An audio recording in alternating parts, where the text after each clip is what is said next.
बिस्मिल्लाहिर्रहमानिर्रहीम। अस्सलाम वालेकुम बच्चों, आज हम animal cell and plant cell के मुतालिक पढ़ेंगे। कल हमने पढ़ा था माइक्रोस्कोप के बारे। आज हम एनिमल सेल और प्लांट सेल के बारे में पढ़ेंगे। Animal cells and plant cells are similar in many features. Animal cells और प्लांट सेल्स खूबी के बिना बहुत सारी खूबियों के लिहाज से एक जैसे होते हैं, but a few differences are also present. लेकिन इनके अंदर कुछ डिफरेंस भी पाया जाता है। There are many parts in a cell. Cell के बहुत सारे पार्ट्स होते हैं। A microscopic study of cells shown different parts in animal and plant cell. एक माइक्रोस्कोप के ज़रिए हम सेल का मुताला करते हैं तो उस एनिमल सेल और प्लांट सेल में मुख्तलिफ़ किस्म के पार्ट्स हमें नज़र आते हैं।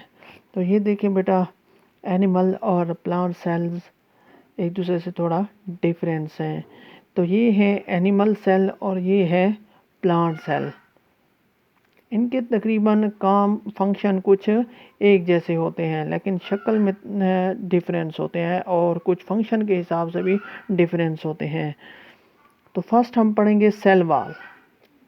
सेल वाल यानी कि ये देखें, ये है प्लांट सेल। प्लांट सेल के ऊपर ये वाले ऊपर एक मेम्ब्रेन है, इसी को हम सेल वाल कहते हैं। तो देखें, the outermost covering of a plant cell is called the cell wall. पौधों के सेल के सबसे ऊपर वाले कवर को सेल वाल कहते हैं।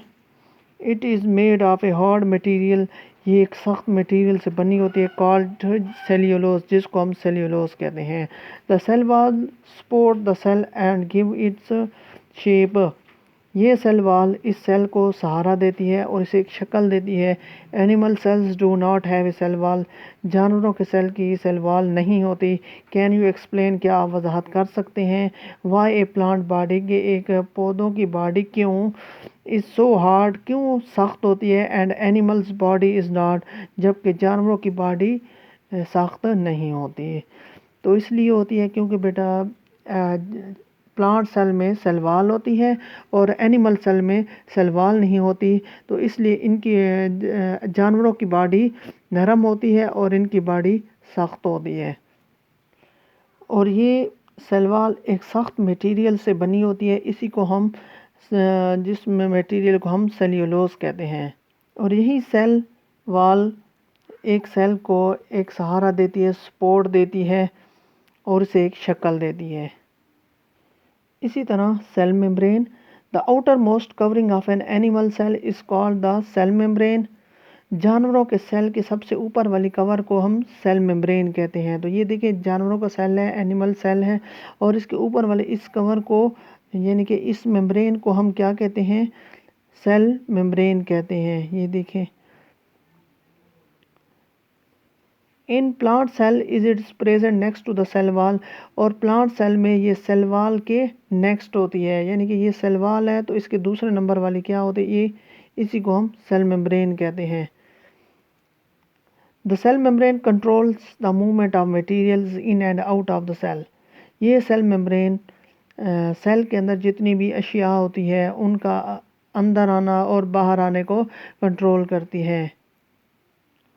तो बेटा देखिए, ये एनिमल सेल में ये सबसे ऊपर वाली मेम्ब्रेन को हम सेल मेम्ब्रेन कहते हैं, और प्लांट सेल में ये सेकंड नंबर पर होती है। ये देखिए, ये 1 है, ये 2 है, तो ये सेकंड नंबर वाली, इसी को हम सेल मेम्ब्रेन कहते हैं।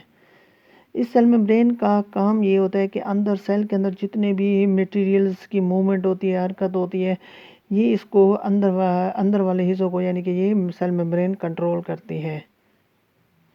Next page, cytoplasm. Jelly like material present inside the cell membrane is called cytoplasm. Cell membrane के अंदर एक जेली लाइक मटेरियल होता है, उसी को हम साइटोप्लाज्म कहते हैं। It contains water and other chemical substances. ये पानी और दूसरे केमिकल्स के ऊपर मुश्तमिल होता है। मैनी सेल ऑर्गेनेल्स, बहुत सारे सेल के ऑर्गेनेल्स टाइनी सेल स्ट्रक्चर यानी कि छोटे छोटे सेल होते हैं, आर प्रेजेंट इन इट, इसके अंदर मौजूद होते हैं। Most of the cell function take place in cytoplasm. Cytoplasm के अंदर ज़्यादातर फंक्शन होते हैं। तो डायग्राम में देखिए, ये बेटा, ये जो आपको ब्लू कलर वाला नज़र आ रहा है कलर, इसी को हम साइटोप्लाज्म कहते हैं, यानी कि ये जेली लाइक मटेरियल होता है और दूसरे केमिकल्स इसके अंदर मिले होते हैं। इसी सारे को हम क्या कहते हैं, साइटोप्लाज्म कहते हैं। इसी के अंदर सेल ऑर्गेनेल्स ये मौजूद होते हैं, यानी कि न्यूक्लियस है, वैक्यूल है, क्लोरोप्लास्ट है, माइटोकॉन्ड्रिया है, एंडोप्लाज्मिक रेटिकुलम है, न्यूक्लियस है, इसके भी इस तरीके से हैं। तो ये सारे इसके अंदर साइटोप्लाज्म के अंदर मौजूद होते हैं। तो बेटा नेक्स्ट इंशाल्लाह हम सेल ऑर्गेनेल्स हम नेक्स्ट लेक्चर नंबर 4 में डिस्कस करेंगे।